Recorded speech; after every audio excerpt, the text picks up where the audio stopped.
welcome to this episode of Drew's Brew Reviews. I have something a little extra special today, for me at least. At least on Beer Advocate, the #1 beer in the world, Heady Topper from Alchemist Brewery. Let me show off the can there. Can with, I don't know what the heck, a guy's head blowing up with hops coming out of it, so you know that's going to be a hoppy mofo. So this comes from Alchemist. This is actually the only beer that they brew. Since filming this, Alchemist has actually started brewing 4 more beers again. They are Holy Cow IPA, Vocal Banger IPA, Beelzebub Imperial Stout, and The Crusher Imperial IPA. And now back to your Heady Topper review, already in progress. It's an unfiltered beer and also unpasteurized, so that's why, especially how hoppy and fresh this beer is supposed to be, that's why they want you to drink it immediately. They brew this 180 barrels worth a week. As soon as it's done, they release it. They don't hold anything back. They're not trying to be coy about it, so they can't even really keep up with demand, and they're only servicing kind of their local area and a few outer locations. They had sent some out to Boston as an experiment and down to New York, so there are a few other places you can get now outside of the actual brewery, but it's still pretty hard to get. You kind of have to know someone that's going up through that area to pick it up for you, like thankfully I kind of did. The brewer for this is John Kimmick, and I believe he works on this. His wife is also involved in the business, and this is what they do. They brew this beer. It is a labor of love, so let's see what love in a can tastes like. Well, hoppy love in a can, that is. Now, the ABV for this is 8%. Drink it cold, as they say, not too cold, but cold, so no real specific temperature there, but I'm figuring around 45 degrees is a good place to start with this. I didn't actually pay for this, so I don't know the exact cost, but around between $5 and $6 for a single can.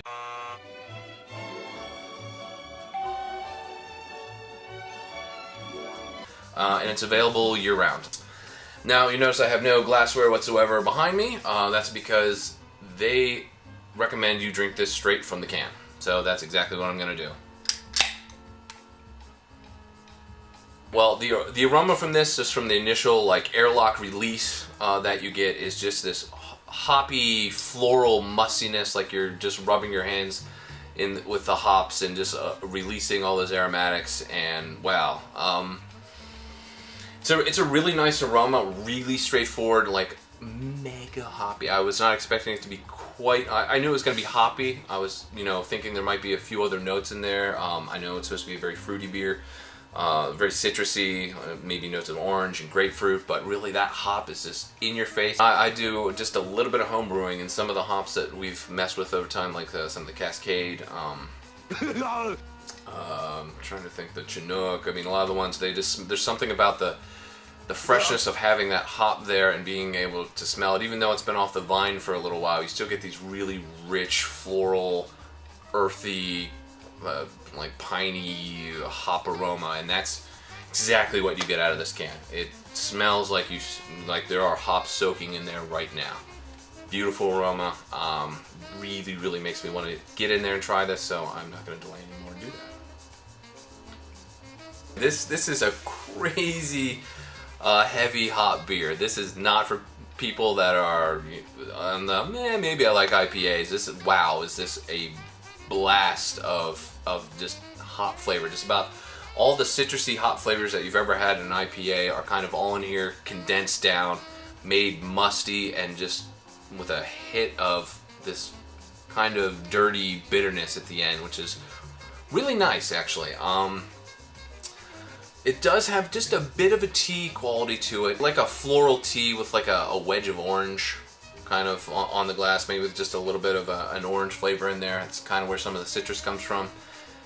Not really a lemon, it's not that bright or that tart of a citrus, but a really big grapefruit note out of this that really just kind of coats your throat as it goes down. And yeah, the front is more of a tropical fruit,